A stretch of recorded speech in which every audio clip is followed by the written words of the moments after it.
አምላክ አሜን። ክቡር ቄሰ ገበዝ ቀሲስ መኮንን እንዲሁም ሊቀ ዲያቆናት ቀሲስ ታደሰ፣ አባቶች ቀሳውስት፣ ወንድሞች ዲያቆናት፣ የክብረ ቅዱሳን ሰንበት ትምህርት ቤት የህፃናት ታዳጊዎችና የወጣቶች መዘምራን፣ የልዑል አምላክ የእግዚአብሔር ልጆች ምእመናን ሁላችሁም እንደምን አደራችሁ? እግዚአብሔር አምላክ ስለማይነገር ስጦታው ስሙ ለዘላለም የተመሰገነ ይሁን። እንኳን አደረሳችሁ። አምላክ ቅዱሳን ለወርሃ መጋቢት ለዚህ ለ13ኛው ቀን ይልቁንም ሰማዕትነታቸውን ለፈጸሙት ለ40 ሰማዕታት መታሰቢያ ቀን ለቅዱስ ሩፋኤል መታሰቢያ ቀን በሰላም ስላደረሰን ስሙ የተመሰገነ ይሁን። ሲነቅፏችሁ ሲያሳድዷችሁ በእኔ ምክንያት በሐሰት ሲናገሩባችሁ ደስ ይበላችሁ፣ ሐሴት አድርጉ፣ ዋጋችሁ በሰማያት ታላቅ ነው። ከናንተ በፊት የነበሩትን ነቢያት እንዲሁ አሳደዋቸው ነበርና። ቅድም ካህኑ በቅዳሴ ላይ ያነበቡልን ጌታችን አምላካችን መድኃኒታችን ኢየሱስ ክርስቶስ በተራራው ስብከት ወይንም አንቀጸ ብፁዓን ተብሎ በሚታወቀው ትምህርቱ ያስተማረው የትምህርት ክፍል ነው። እንግዲህ ዛሬ በቅድስት ቤተ ክርስቲያን መጋቢት 13 40 በውትድርና አገልግሎት በዘመነ ቆስጠንጢኖስ ሲያገለግሉ የነበሩ ወታደሮች ስለ ሃይማኖታቸው ብለው ሰማዕትነት የተቀበሉበት ቀን ስለሆነ 40 ሐራ ሰማይ 40 የሰማይ ወታደሮች 40 የሰማይ ጭፍሮች ተብለው ይታሰባሉ። የተመለመሉት ለዚህ ዓለም ውትድርና ነው፣ ለሮም ግዛት ውትድርና ነው። እነሱ ግን እግዚአብሔር ልባቸውን አብርቶላቸው ክርስትናን ተቀብለው ለሰማያዊ ክብር በቅተዋል። ጸጋቸው በረከታቸው ይደርብን።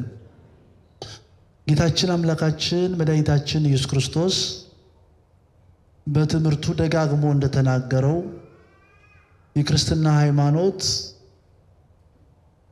መነቀፍ፣ መሰደድ፣ የስም በከንቱ መጥፋት፣ መገደል ያለበት ሃይማኖት እንደሆነ ነገር ግን መገረም እንደሌለብን፣ ምክንያቱም ይሄ በእኛ እንዳልተጀመረ በእኛ ዘመን እንዳልተወጠነ አስቀድሞ የነበሩ ነቢያትም ግማሾቹ በመጋዝ ሲሰነጠቁ፣ ግማሾቹ ደግሞ በድንጋይ ሲወገሩ፣ ግማሾቹ ደግሞ ሲገደሉ እንደነበረ ተናግሯል። ይህንን ይዘው በክርስትና እምነት ብዙ ቅዱሳን ሰማዕትነትን ተቀብለዋል። ጸጋቸው በረከታቸው ይደርብን።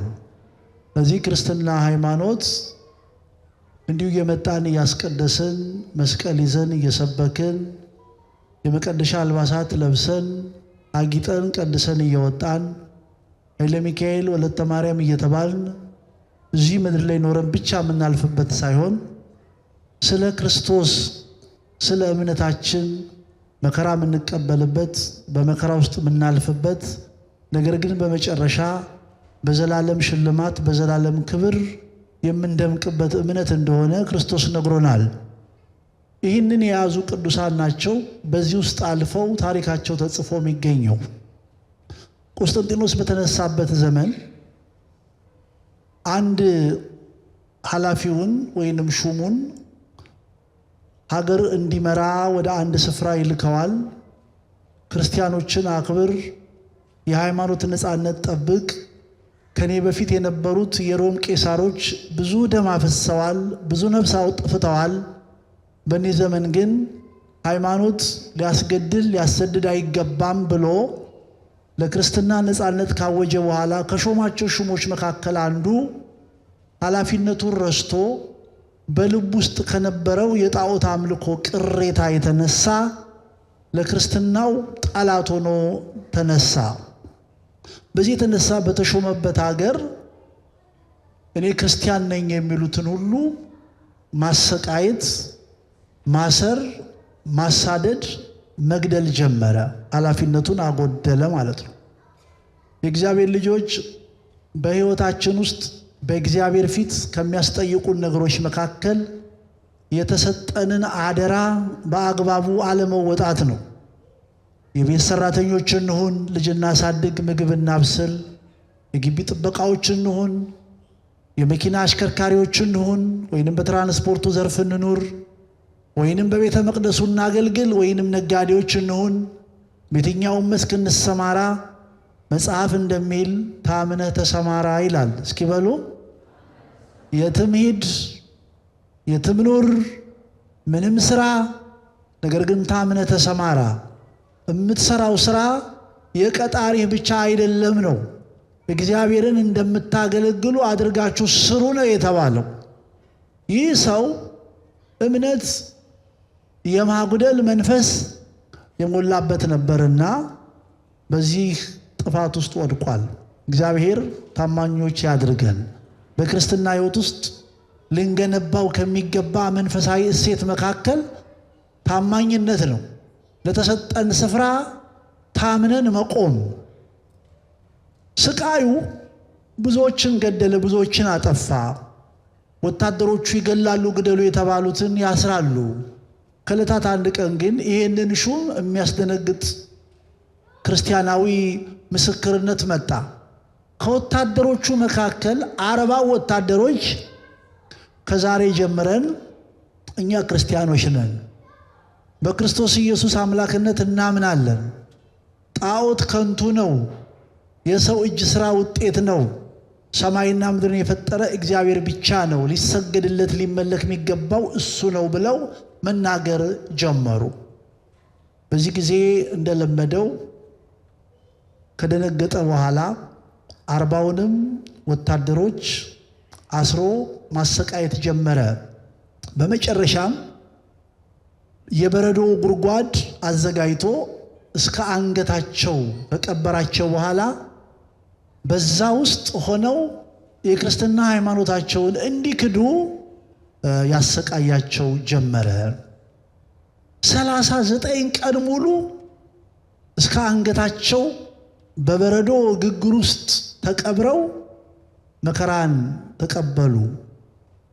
የእግዚአብሔር ልጆች ቅዱስ ጳውሎስ በሮሜ መልእክቱ ምዕራፍ 12 ላይ ይላል፣ በተስፋ ደስ ይበላችሁ፣ በመከራ ታገሱ ይላል። ሁላችሁም ትላላችሁ?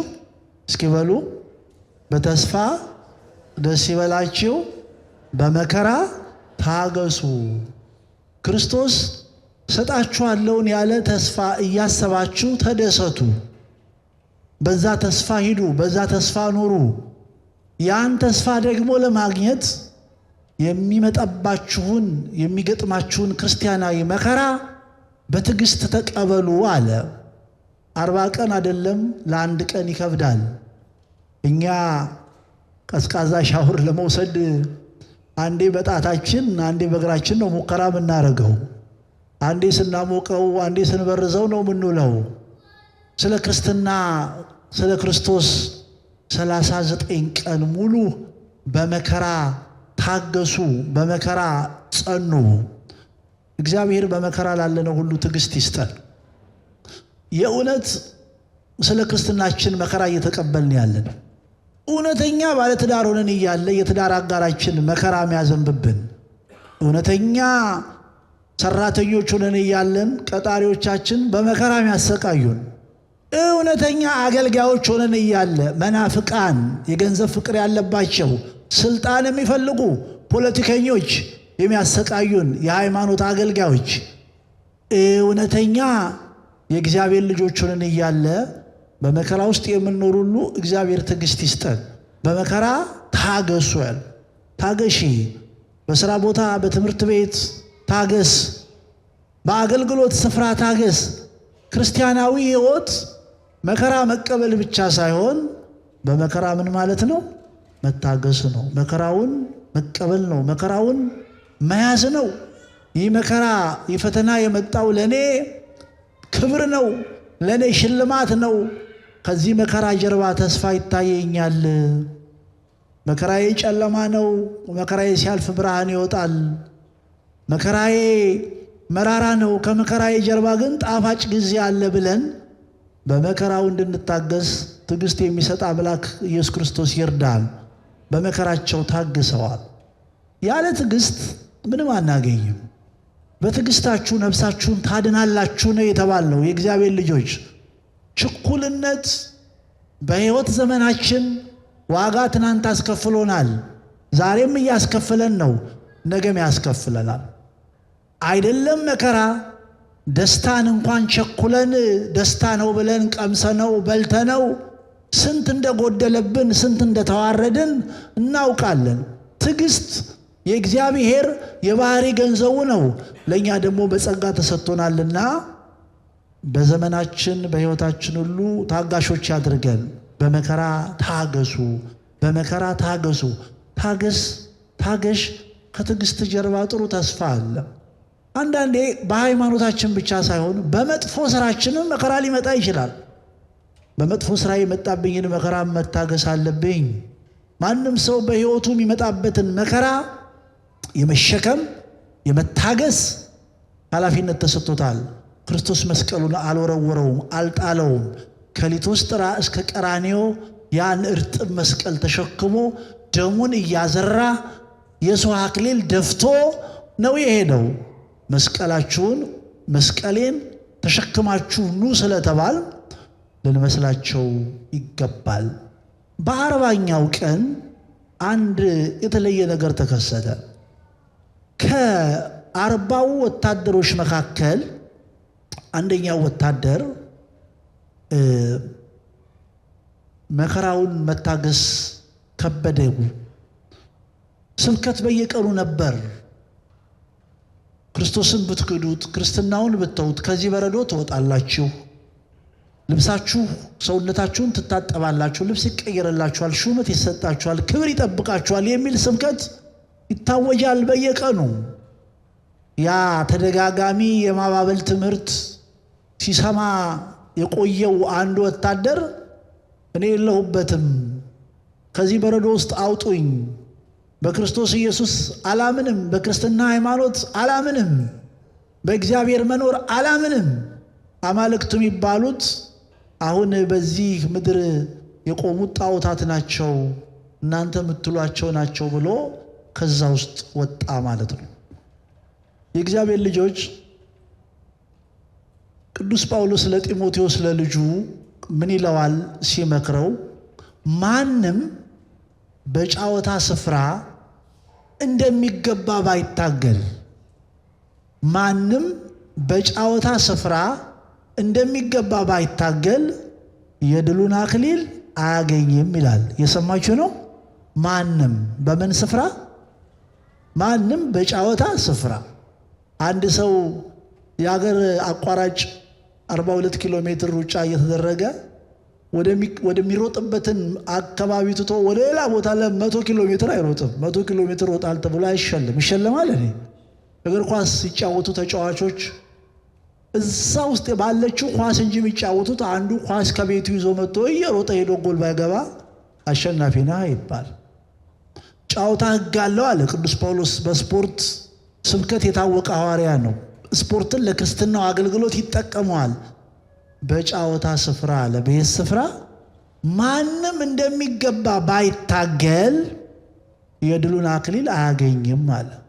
በ40ኛው ቀን ከሰማይ 40 አክሊሎች ወረዱ። እኛ 39ኙ ሰማዕታት አንገታቸውን በሰይፍ እየተሰየፉ ሰማዕትነትን ተቀበሉ። በረከታቸው ይደርብን። አንዱ አክሊል ግን ከሰማይ የወረደችው ተንጠልጠላ ቀረች። ምክንያቱም ይህ ሰው ክብሩን ትቶ፣ ስፍራውን ትቶ፣ ወንበሩን ትቶ፣ ጸጋውን ትቶ፣ ኪዳኑን ትቶ ስለሄደ አካባቢው ላይ ከቆሙት ወታደሮች መካከል ለካ የክርስትና ሃይማኖት እንዲህ በደም የሚታተም ነው፣ በሕይወት የሚሰመር ነው፣ በአክሊል የሚደመደም ነው። እችን አንድ አክሊል እኔ ለወርሳት ይገባል ብሎ እኔ በክርስቶስ አምናለሁ፣ ከዛሬ ጀምሬ ክርስቲያን ሆኛለሁ አለ። ወዲያው አንገቱን ይዘው ቆረጡት። የደም ጥምቀት ተጠመቀ። አንድ ሰው ወደ ቤተ ክርስቲያን መጥቶ በ40ና በ80 ቀኑ ክርስቲያን ከመሆኑ በፊት ክርስቲያን ነኝ በማለቱ የተነሳ ቢገደል ያ ደሙ እንደ ጥምቀት ተቆጥሮለት የደም ጥምቀትን ተቀበለ ይባላልና ይህ ወታደር ይሄ ሐራ 40ኛ ሆኖ ተቆጠረ ይላል የሻናችን ስንክሳር። በዚህ በወርሃ መጋቢት የሚነበበው እነዚህ ሁሉ ሰማዕታት በረከት ይደርብን። ወንጌላዊው ቅዱስ ዮሐንስ ምን ይላል? ሙሉ ደሞዝን እንድትቀበሉ እንጂ የደከማችሁበትን የለፋችሁበትን እንዳታጠፉ ተጠንቀቁ ይላል። እግዚአብሔር ይጠብቃል። ይህ ሰው 39 ቀን ሙሉ በበረዶ ግግር ውስጥ ቀልጦ በበረዶ ግግር ውስጥ ደንዝዞ እየተደበደበ እየተሰቃየ በረሃብ አንዷን ቀን መቆም አቅቶት አንዷን ቀን መጽናት አቅቶት ሙሉ ደሞዝ መቀበል አቅቶት የደከመበትን ትቶ የለፋበትን በትሎ ወደ ክደት ገባ። የእግዚአብሔር ልጆች ባለራእዩ ዮሐንስ ይላል እግዚአብሔር አምላክ የሰጠህን አጥብቀህ ያዝ፣ ማንም አክሊልህን እንዳይወስድብህ ይላል። እስኪ በሉ ማንም አክሊልህን ይወሰዳል ማለት ነው። ባትጸና ባትጸኚ እግዚአብሔር ዛሬ ጳጳስ ነበርክ፣ ትናንት ቄስ ነበርክ፣ ዲያቆን ነበርክ፣ ሰንበት ተማሪ ነበርክ፣ አስቀዳሽ ነበርሽ፣ ቆራቢ ነበርሽ የሚል ትምህርት የለውም። እግዚአብሔር የጽኑዓን አምላክ ነው። የትኛውም ታሪክ ይኖራቸው ወደ እሱ ተመልሰው የቆረጡ የጨካኞች ሸላሚ ስለሆነ እግዚአብሔር ሙሉ ደሞዝን እንድንቀበል ሁላችን ይርዳን። ከደከምን በኋላ ለማባከን የምንሮጥ ሰዎች አለን። ዘመናችን ሁሉ በቤተክርስቲያን ካደግን በኋላ ዓለም እንዳያምረን እንጠንቀቅ። በቤተ ክርስቲያን በታማኝነት ካገለገልን በኋላ ወደ በጥባጭነት፣ ወደ ረባሽነት፣ ወደ ሁከት ፈጣሪነት እንዳንቀየር እንጠንቀቅ። በአማኝነት በኦርቶዶክሳዊነት ከኖርን በኋላ በባል የተነሳ በሚስት የተነሳ በጥቅም የተነሳ ሃይማኖት ከሚክዱት ቤተክርስቲያንን ትተው ከሚሄዱት ጋር እንዳንደመር እግዚአብሔር ይጠብቀን። ማንም አክሊልህን እንዳይወስድብህ። ማንም አክሊልህን ባትጠብቅ ባትጸና ትቀማለህ ነውና እነዚህ ሰማዕታት ወታደሮች ነበሩ። ምኖች ነበሩ? ወታደሮች ነበሩ። ወታደር የክርስትና ሃይማኖት በዓለም የተስፋፋው በወታደሮች ነው። የዛሬው ቅምጥል እኔ ኢንጂነር ስለሆንኩ ከአሸዋ ጋር ስለሙል ከብረት ጋር ስለሙል እኔ አስተማሪ ስለሆንኩ ከጠመኔ ጋር ስለሙል ከቦርድ ጋር ስለሙል እኔ ቤት እመቤት ስለሆንኩ ከልጆች ጋር ስለሙል ለንስሐ አይመቸኝም፣ ለቁርባን አይመቸኝም። ይህ መጽሐፍ እንደሚል የቅምጥልነት ሕይወት ነው። ቅዱስ ጳውሎስ ማለት ቅምጥሊቱ ወይንም የተቀማጠለ ክርስቲያን በሕይወቱ እያለ የሞተ ነው አለ። ምን ማለት ነው? ቅምጥል ማለት የእግዚአብሔርን ጉዳይ ትቶ ለስጋው ጉዳይ ብቻ የሚኖር ሰው ማለት ነው። እየሰማችሁ ነው? ለስጋው ብቻ የተሰማራንበት መስክ አይደለም። ጥሩ ክርስቲያን እንዳንሆን የከለከለን ልባችን ነው። ልባችን ምርጫችን ነው፣ አመፃችን ነው፣ እምቢታችን ነው። እኛ ወታደሮች ሰማዕታት ሲሆኑ ውትድርናቸው አልከለከላቸውም። በሃይማኖት ጸንተው በሃይማኖት ቆመው ለሰማያዊ ክብር በቅተዋል። የተከተልነው አምላክ የመረጥነው አምላክ ለሰማያዊ ሕይወት ያድርሰን። የእግዚአብሔር ልጆች ክርስትና የሰማዩን እያሰቡ መኖር ነው። በሰማይ ሀገር አለ፣ በሰማይ ከተማ አለ፣ በሰማይ ደሞዝ አለ። እዚህ ዓለም ላይ ባለው ምድራዊና ቀሪ ነገር ተጠላልፈን የዘላለሙን እንዳንረሳ ሁሌ ማስታወስ፣ ሁሌ መንቃት፣ ሁሌ መትጋት ያስፈልጋል። ብንስማማም ባንስማማም አንድ ቀን እንሞታለን፣ አንድ ቀን እንወሰዳለን። ወደ ሰማይ የሚወሰደውና የሚሄደው ግን በምድር ላይ የገነባነው ትምህርት፣ ልጆች፣ ሚስት፣ ባል፣ ንብረት አይደለም፣ ስራችን ነው። ምናችን ነው? ስራችን ነው። ስለዚህ በጎ ስራ ሰርተን የመንግስቱ ወራሾች እንድንሆን የቅዱሳን አምላክ ይርዳን።